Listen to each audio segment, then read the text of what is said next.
Muy buenas tardes, ¿cómo están? Bienvenidos a Puntos de Vista. Ya arrancamos con nuestro programa. ¿Cómo te va, Fer? Muy bien. ¿Cómo te va, Diego? Bien, bien. Tranqui, una jornada que tuvo muchas novedades que ya queremos compartir con ustedes, por supuesto, de diversas áreas además. Así es. Y hablando, como decía, nuestro avance también de este tema de corrupción suma y siguen críticas, avances en la investigación en sí. La Fiscalía, ahora que ya tiene todo en su poder, también integra la copia, la famosa copia espejo de estas pericias, de los resultados, las conversaciones que tenía uno de los teléfonos incautados de Lalo Gómez. Así mismo. Y es curioso también lo que pasa, ¿verdad? Porque una persona que llegó al Congreso con votos, que participó, tuvo un filtro de interna previo, pasó el corte, fue inscrito, no hubo ningún problema, estuvo trabajando en el Congreso. Sí. Y ahora, luego de fallecido, cuando aparece en los chats, parece el intocable. Pero en vida no era así. Mucha gente se le acercaba por lo que estamos viendo. Claro. Pero ahora es como que se echan la culpa. Sí. Pero todos estuvieron cerca finalmente, ¿eh? Ayer decía fuerte a lo que decía el diputado Jatar. Acá, que vamos a poner todos los teléfonos acá a ver qué pasa. Va a ser un desastre esto, con otras palabras. Decir. Claro, exactamente. Así que bueno, todavía hay mucho para hablar. Y sobre todo lo otro, ¿verdad? Aparte de las consecuencias judiciales que se esperan en algunos puntos, ¿qué consecuencias políticas tiene esto? ¿Importa o no importa realmente lo que está pasando, que muestra incluso cómo se maneja la justicia en nuestro país? Los tentáculos de la corrupción, sí. Decíamos aquí al momento de iniciar el programa. Y realmente, ¿hasta dónde llegan? Es la pregunta por sobre todo, ¿verdad? Así mismo. Y un montón de operaciones en el Poder Judicial que son gravísimas. Nosotros a veces nos pasamos repitiendo, hace falta seguridad jurídica para los inversores, para que venga el capital y para los ciudadanos comunes. Ya vimos con los González Dar lo que significa manejar la justicia. Esto le toca a muchísimos ciudadanos. No es que la justicia es algo que no nos afecta, al contrario. Totalmente. Nos puede tocar muy de cerca la injusticia sobre todo. Así es, señor, y más todavía cuando es manejada así por unos pocos antojos y finalmente hacen lo que quieren básicamente con la justicia, cuando hay que intervenir en una causa o cuando un fiscal está haciendo mal su trabajo y te está culpando o investigando de algo que vos no hiciste, ¿por qué no, verdad? Y ahora prometen todavía mayores datos con lo que va a ser la difusión de más conversaciones. Pero queremos hablar un poco de esto y cómo están reaccionando también las diversas instituciones públicas y algunas privadas, ¿por qué no también? Así es. Y nos acompaña aquí en piso la senadora Esperanza Martínez, muy amablemente. Gracias, senadora, por venir. ¿Cómo le va? Sí, un placer estar, Fernanda, también Diego, un honor y un placer estar con ustedes, lastimosamente sobre este tema, pero creo que es hoy el tema en el Paraguay y va a ser por mucho tiempo, y ojalá que no sean solamente tapas de diarios, no sean simplemente información por las redes y los medios, sino que sea un inicio de un proceso de cambio profundo de lo que es el sistema judicial y una lucha anticorrupción que anuncian todos, pero aquí vemos el resultado. Senadora, ¿usted cuándo entró al Congreso por el primer periodo? En el 2013. 2013. En ese momento todavía no se hablaba de narcopolítica como una realidad tan... Se decía, parece que fulano tiene un apoyo, un concejal, pero hoy en día cambió, ¿verdad? Avanzó muchísimo, podemos decir. Así es. El crimen transnacional y sobre todo ligado al narcotráfico y a otros tráficos, el de armas, el de la trata de personas, etcétera, viene desde la época de la dictadura. Lo único que Stroessner hacía pasar la droga por Paraguay, seguramente recibían los que estaban involucrados los beneficios de pasar la droga por Paraguay, pero no teníamos droga en el Paraguay, ni consumo ni autoridades, digamos, ligadas directamente o narcotraficantes. Posteriormente, el narcotráfico empieza a financiar campañas. Entonces, figuras políticas, sobre todo los dos partidos tradicionales, ligados a personajes de la política. Y la última etapa más dura, más complicada, es cuando autoridades electas o designadas de los tres poderes del Estado aparecen ligadas al narco. Y la consecuencia en la sociedad es que hoy se consume droga en el Paraguay. Anoche me llamaba una mamá llorando y me decía, mi hija le acaba de ver a su hermano alrededor del Congreso en un estado lamentable se va a morir porque está hecho un adicto y nosotros no le encontrábamos más. Ese no es un caso. Hoy es un drama en todos los barrios, los Chespi, o sea, el narcotráfico que viene a utilizar la pobreza, la necesidad, la desigualdad social para usarlo de mano de obra barata, para venta y mano, digamos, de infiltración en las comunidades, etcétera, porque el narcotráfico es un protector también, ¿verdad? Entonces es el que ayuda, es el que da, el que pone, el que saca en una sociedad muy carente donde el Estado está ausente. Entonces finalmente hay chicos hoy que quieren ser narcotraficantes, ¿por qué? O estar ligados a las drogas o algún ilícito porque quieren vivir de buena manera. Y ven que a través de un trabajo normal, un trabajo decente, ni siquiera se paga el sueldo mínimo. Y qué irónico que dentro del Congreso estemos hablando de narcopolítica y afuera salgamos y encontremos chicos así, ¿verdad? Completamente dejados a su suerte por Es tremendo, es tremendo porque este drama que se desató, esta podredumbre, como yo hablo, la cloaca que se inundó y que está saliendo por todos lados. Pareciera que los narcotraficantes están allá en la frontera, en Pedro Claro. Juan, parece que son personajes de radio, de televisión, como vemos en alguna serie de narcos. Pero hoy está en el sistema de podredumbre, nos afecta a todos. Claro. ¿Qué pasa si la casa donde ustedes viven, alguno de estos personajes quiere ampliar para hacer el patio de su piscina o lo que sea? Y quiere tu casa, y va a tener tu casa, te va a hacer un pleito y su socio con un plato de sushi, ¿verdad? O con un asado o con una llamada telefónica, que cambian dictámenes de jueces, de fiscales, usan a la policía. ¿Por qué hay tantos desalojos en este momento de comunidades que tienen 20 años, 15 años, 12 años de asentamientos? No. Y viene un fiscal y dice, vamos a verificar si aquí cómo está, y termina haciendo un desalojo como si fuera una invasión hecha hace un día o 2 días. Eso con total impunidad, ¿verdad? Y lo mismo sucede, fíjense, el tema de los pagarés, otro escándalo, ¿verdad? De una cuestión. ¿Y a quién afecta? A maestras, a funcionarios públicos. Ese es su sueldito mínimo que no le alcanza, que termina endeudándose, paga su deuda y finalmente al no retirar el pagaré terminan otros haciéndole pagar 5, 10 veces la deuda. Claro. Es realmente indignante porque es como si hubiera un ensañamiento sobre los sectores sociales que ya son indefensos y donde, claro, la prepotencia y la impunidad hacen lo que quieran. ¿Por qué la oposición no logra más fuerza en este escenario manejado principalmente por hoy el partido oficialista hace varios años? Es un poco la pregunta que quería hacer, pero también queríamos preguntarle a nuestro invitado que está vía Zoom, ¿verdad? Que lo tenemos ya, el diputado Gómez. Así es, el diputado Pedro Gómez del Partido Liberal también nos acompaña vía Zoom. Diputado, ¿cómo le va? Gracias por atendernos. Buenas noches, ¿cómo están? Diego, Ruth, un gusto estar con ustedes, con la senadora también. Bueno, estamos a la orden de aquí. Claro, arrancamos un poco por ese lado, diputado. ¿Por qué la oposición no logra mayor fuerza en las urnas? ¿Por qué no es convincente? ¿Qué le falta a la oposición para, digamos, llegar al electorado?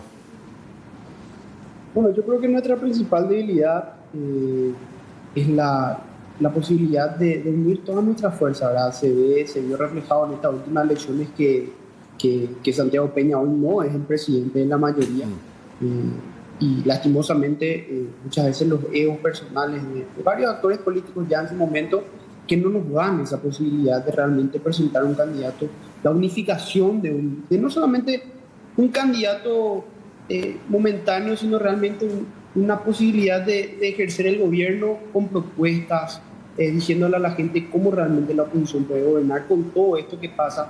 Y como te decía hace rato, la mayoría no le votó al presidente Santiago Peña, la mayoría no le votó al Partido Colorado, pero muchas veces por los egos de muchos candidatos, y lastimosamente también varios de ellos que solamente fueron un divisor de votos enorme en su momento para la oposición. Bueno, hoy estamos pagando ese plato roto, estamos pagando realmente un Partido Colorado que hoy está con una mayoría como se dijo desde un inicio, una mayoría que no respeta nada, una mayoría prácticamente que hace lo que quiere, que hasta sacó una senadora con más de 100.000 votos. Bueno, son todos esos platos rotos que ojalá, y yo creo y estoy convencido que esto más que nada va a ser para que realmente la oposición se una y de una vez por todas pongamos en primer lugar al Paraguay y no a ningún partido político, ¿verdad? Yo creo que eso es lo que la gente espera, yo creo que eso la gente necesita y ser realmente opción para la ciudadanía por encima de cualquier partido político, porque hoy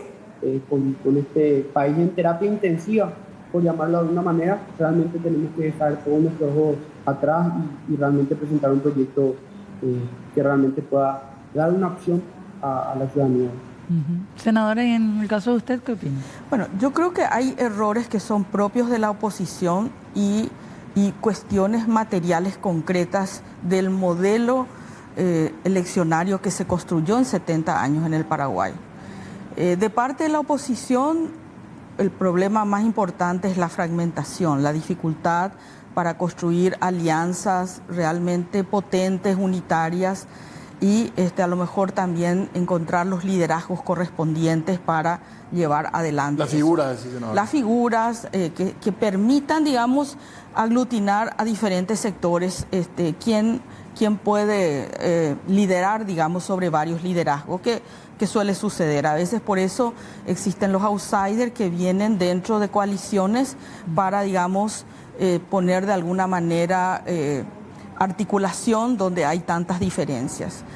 Y que en eso estamos trabajando. Pero el otro tema que no es menor es el modelo clientelar y prebendario. O sea, yo soy senadora, yo tengo, mis ingresos son el salario del Senado, no tengo empresas, etcétera.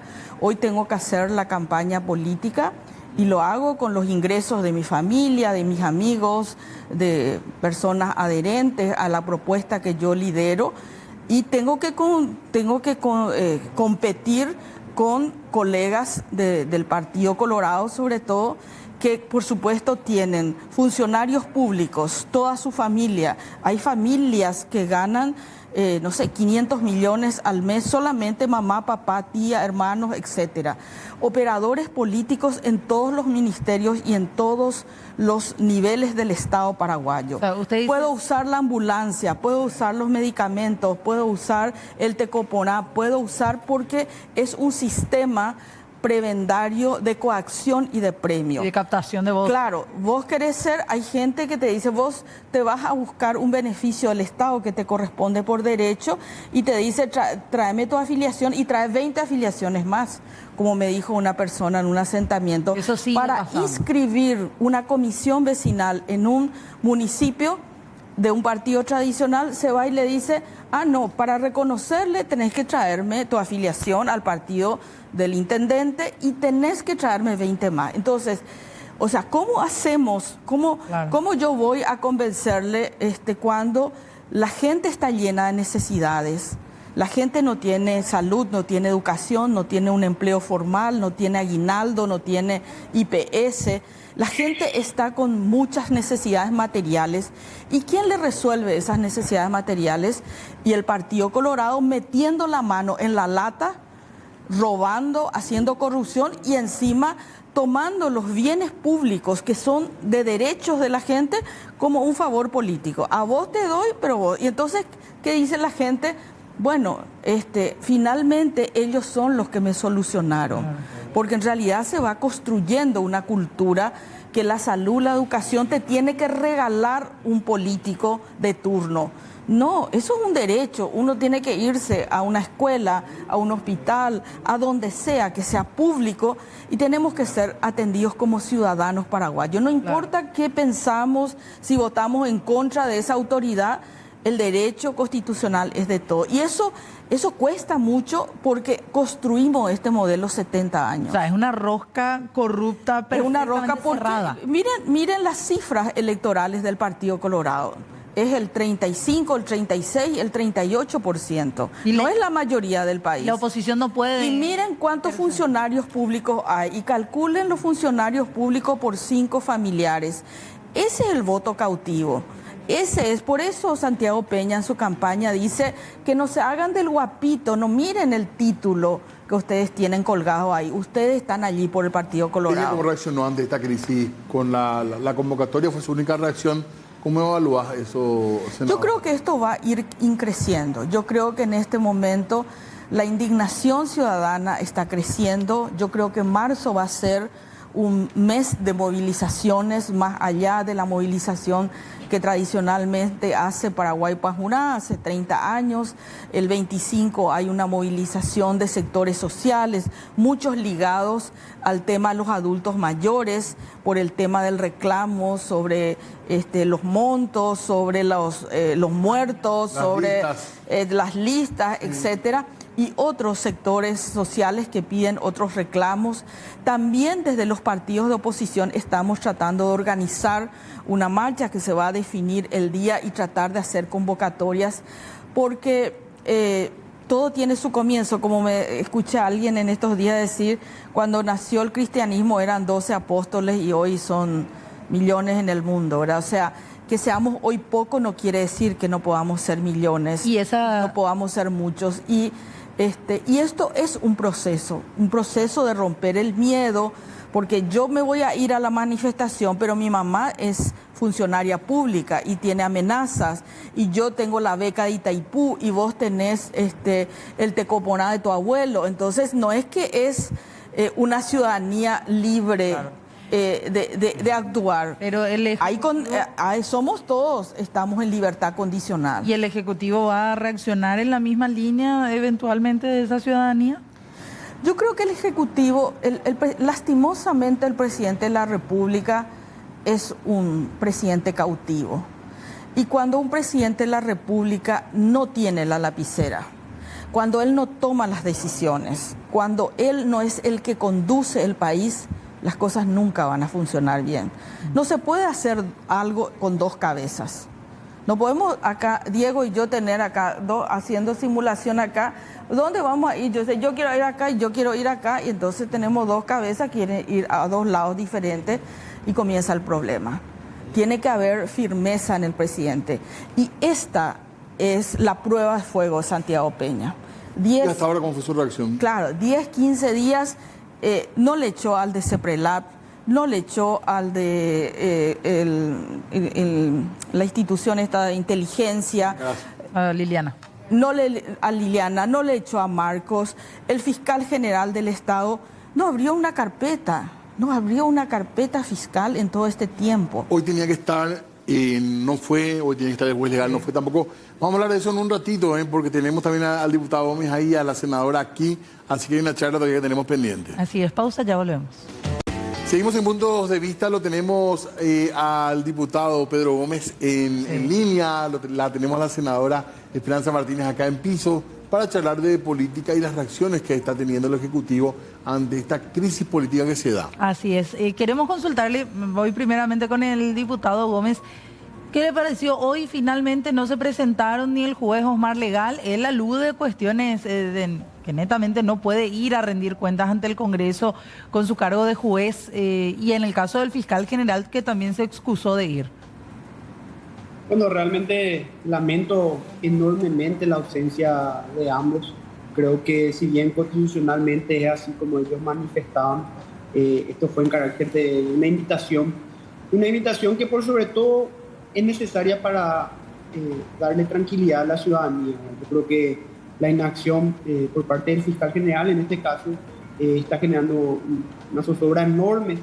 Yo creo que en los momentos de crisis es demasiado importante una posición, por sobre todo que en este caso fue la prensa la que, con el trabajo excelente de la prensa, fue lo que todos nos enteramos, ¿verdad? Entonces, de repente, ¿qué más nosotros no vamos a saber de todo lo que está ocurriendo? Y creo que lastimosamente la ausencia del fiscal general y también del juez, genera más zozobra. Yo creo que el fiscal general de Estado fue a una cumbre de poderes con el presidente el lunes, y bien también podía hacerlo el día de hoy, ¿verdad? Pero bueno, es una decisión que, como te digo, genera mucha zozobra.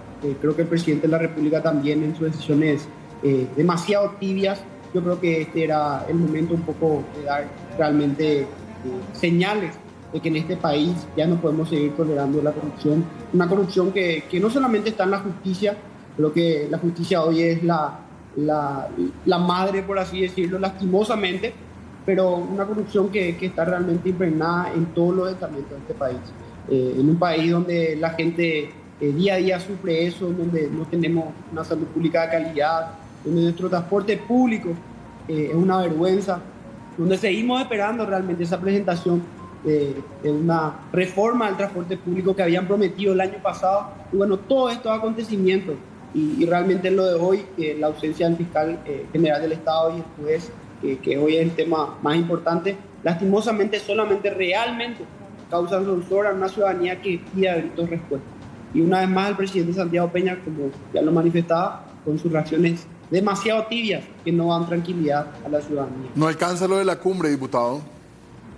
Yo creo que para nada, ¿verdad? La cumbre de poderes fue más que una reunión cerrada, donde al final no dijeron nada, no dieron ninguna tranquilidad a la ciudadanía. Y si bien tampoco ir a responder preguntas de diputados y senadores del fiscal o del juez, capaz a nosotros no nos estén respondiendo directamente, pero sí a la ciudadanía. Nosotros, ni siquiera como diputados y senadores, necesitamos esta tranquilidad de señales más claras, de realmente reacciones un poco más firmes del fiscal general del Estado, porque ante tan gran escándalo, en toda nuestra era democrática creo que este es un escándalo mucho más grande, inclusive al último escándalo del jurado de enjuiciamiento en su momento con el ex senador González Dar, porque tiene temas de narcotráfico, liberaron a gente que lo asesinó. Esto no es poca cosa. Y realmente la ciudadanía merecía hoy la presencia, no los legisladores. Ellos, como decía, no tenían ninguna obligación, pero yo creo que la ciudadanía sí merece esa respuesta, que hace mucho tiempo ya lo debería haber dado con señales mucho más claras el fiscal general de Estado y por sobre todo el mayor líder político que hoy tiene nuestro país. Puede gustarme o no, mejor dicho, pero bueno, hoy es el presidente de todos los paraguayos y todos los paraguayos esperaban una reacción mucho más firme de él, que lastimosamente hoy no se dio. Diputado, alegaban ellos, y aquí para la senadora también, cuestiones constitucionales, que no pueden ser interpelados los miembros del Poder Judicial ni órganos jurisdiccionales para no asistir. Y decía su colega, el también diputado Raúl Benítez, al momento en el que envía, por ejemplo, como designada a Matilde Moreno, la fiscal adjunta, está él confirmando que sí puede asistir a dar por lo menos alguna reunión con ustedes como miembros del Congreso. Es por eso que decía... en un carácter constitucional tiene razón, pero esta fue una invitación y realmente nosotros necesitábamos, por eso decía, ni siquiera los diputados y senadores, la ciudadanía necesitaba. Si bien ellos manifiestan eso, yo creo que esa señal de haber estado presente, como lo hizo en la semana pasada, que estuvo presente, pero lastimosamente por falta de quórum no pudimos tratar sobre el tema de Marcelo Pecci, no sé si recordarán. Sí. Estuvo presente. Bueno, yo creo que era un poco de voluntad nada más y por sobre todo, disculpe que sea muy insistente, yo creo que era para dar tranquilidad a la ciudadanía que merece, ni siquiera a los diputados y senadores, a la ciudadanía por tan gigante escándalo hoy de corrupción que existe. ¿Coincide, senadora, con esto? Sí, yo para que la ciudadanía comprenda, la gente que nos está escuchando, en toda la era democrática, en diferentes momentos, los fiscales generales de turno o las fiscales han venido al Congreso. Una cosa puede ser el que haya un mecanismo constitucional donde le estemos haciendo un juicio político, pero otra cosa es una invitación cordial, fraterna, para que en momentos de crisis, como en este momento se da, de credibilidad de todas las instituciones del país, él venga y pueda dar explicaciones dentro de lo que le permite la Constitución. Nadie le va a forzar a que él venga a sacar cuestiones jurisdiccionales. Lo que queríamos decirle es cuál es la hoja de ruta de la Fiscalía. Hay causas abiertas, no va a haber, cuáles son las situaciones. Y la paradoja es que hace 8 días él vino y no hubo por contubernio, no hubo quórum. Y en estas semanas estuvo en una emisora de radio, sentada con 2 colegas de ustedes hablando suelto de lengua, ¿verdad? Entonces, si se puede ir a una radio a hablar del mismo tema, ¿por qué no puede venir al Congreso de la Nación a rendir cuentas a un poder del Estado y a través de eso a toda la ciudadanía? Entonces la pregunta es ¿por qué vino hace 8 días y por qué no vino hoy?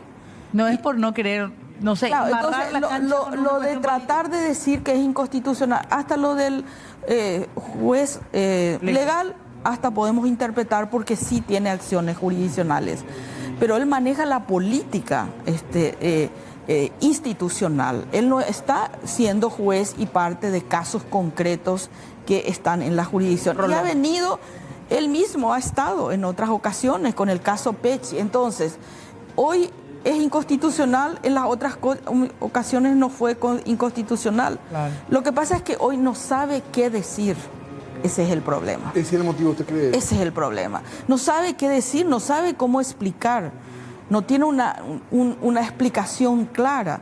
Hicieron una cumbre de poder hace un par de meses contra la corrupción. Hicieron un supuesto plan que nadie sabe en qué consistió ni qué resultados tuvo. Está el resultado. ¿Saber, senadora, de él directamente? Claro. ¿Pero qué le gustaría saber? ¿Cuál? No, nos gustaría saber cuáles fueron los pasos que el fiscal general del Estado realizó a partir de la información pública de que hay varios delitos que han sido cometidos por personas de mucha importancia política, social, económica, de los 3 poderes del Estado del Paraguay. Hoy daba el senador Nakayama, decía, ¿qué pasa si en ese chat hay una información de que se va a poner una bomba aquí en Canal 9? ¿Verdad?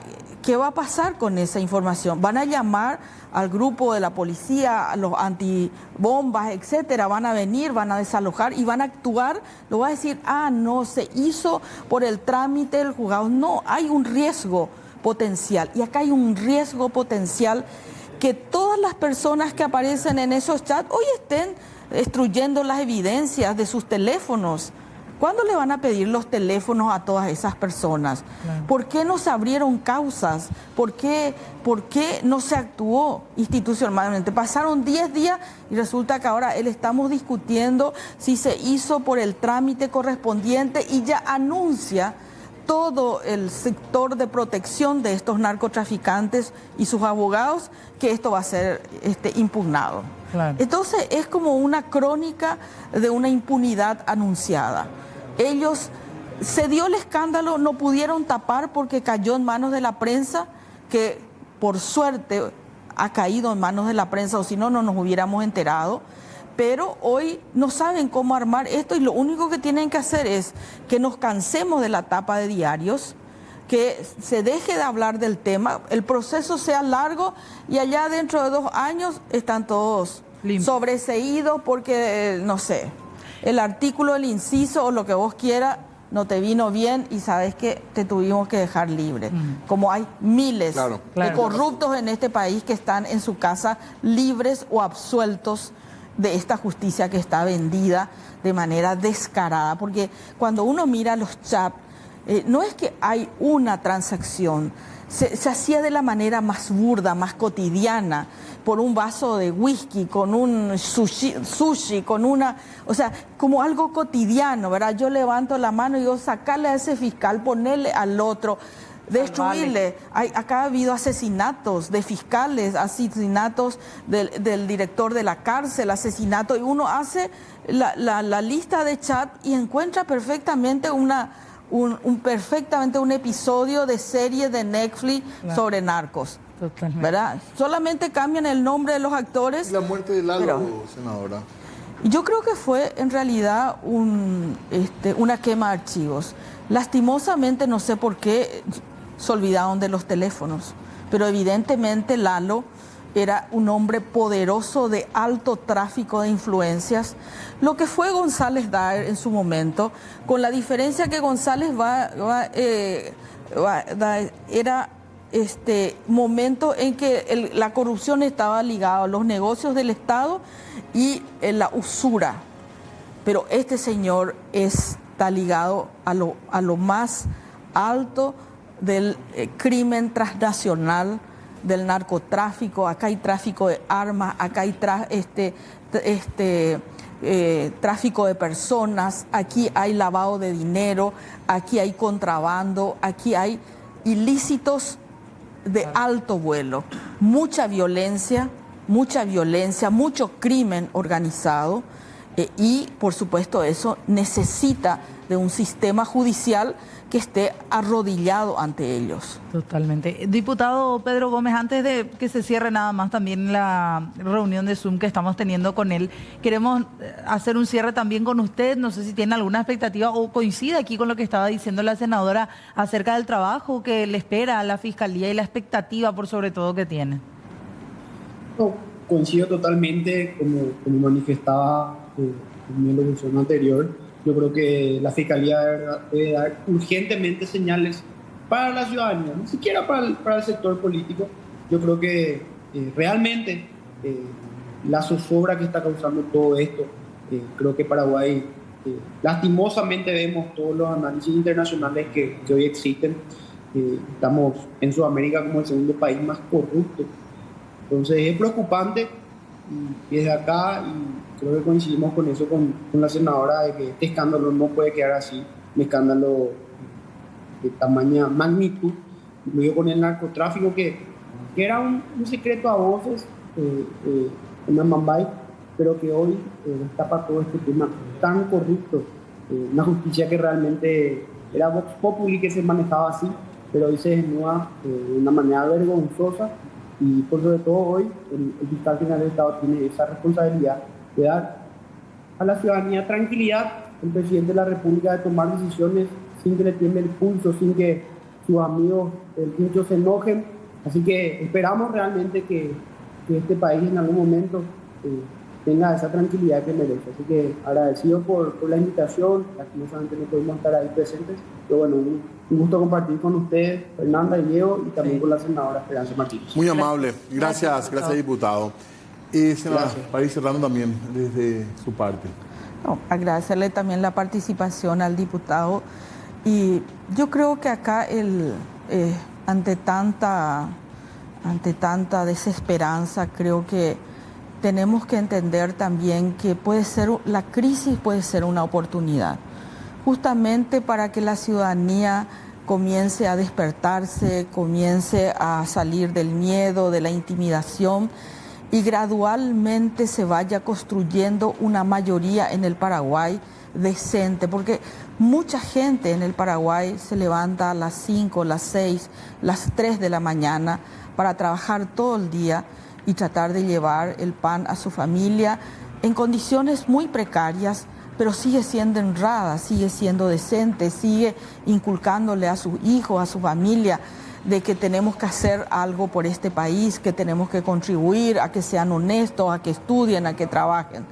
Una minoría, 35% le votó al Partido Colorado, 75% no le votó al Partido Colorado. Y dentro de esos 75 existe esta latente mayoría que puede construir una alternativa real en el Paraguay. No solamente cambiar uno por otro. Por eso es que yo no tengo confianza en cambiarle al fiscal. Algunos nos decían, háganle juicio político. ¿Para qué? Si va a venir Pedro Velar en vez del fiscal actual, no sé, otro amigo del Quincho, ¿verdad? Pero sí tenemos que construir una alternativa. Y yo creo que la oposición, los sectores ciudadanos, políticos, vamos a tener la madurez para construir una unidad del cambio, vamos a construir una propuesta y vamos a lograr que la gente paulatinamente vaya tomando las calles, vaya en la medida que permita la confianza y un proceso, pero va a haber una reacción organizada de la sociedad contra este modelo de corrupción, porque no da lugar para nadie. Hoy la gente sabe que no es Lalo ni sus amigos el problema. Hoy le toca a cada uno. Toda la plata que se roba del Estado es plata que falta hoy para los oncológicos, que faltan para los médicos, que faltan para la salud, para la educación, etc. Y hoy la gente ya hace el une con flecha. La corrupción grande que hace ricos y millonarios en el Paraguay crea pobres en el Paraguay y crea políticas de pobreza para la gente que hoy está en indefensión social. De modo que yo soy una optimista perpetua, entonces creo que hay que trabajar por este cambio y hay que hacerlo todos los días sin un paso atrás y sin amilanarnos ante los pasos pequeños que damos, porque paso que avanzamos no vamos a retroceder. Senadora, mil gracias por estar con nosotros y vamos a seguir charlando y ver qué pasa, ¿verdad? Son momentos bastante complicados, pero como usted decía, ojalá que sea la oportunidad de salir de esta situación como crisis que se puede solucionar. Así es. Y felicitaciones a los medios de comunicación, han sido estratégicos en esta lucha contra la corrupción. Yo sé que cuando hay todos los problemas se coloca la prensa, pero si no hubiera en este momento medios de comunicación como ustedes colocando esto en el teléfono de la gente, esto ni siquiera hubiéramos olido de que existía. Totalmente, y mira todo lo que hay, ¿verdad?, detrás. Gracias, senadora, por venir.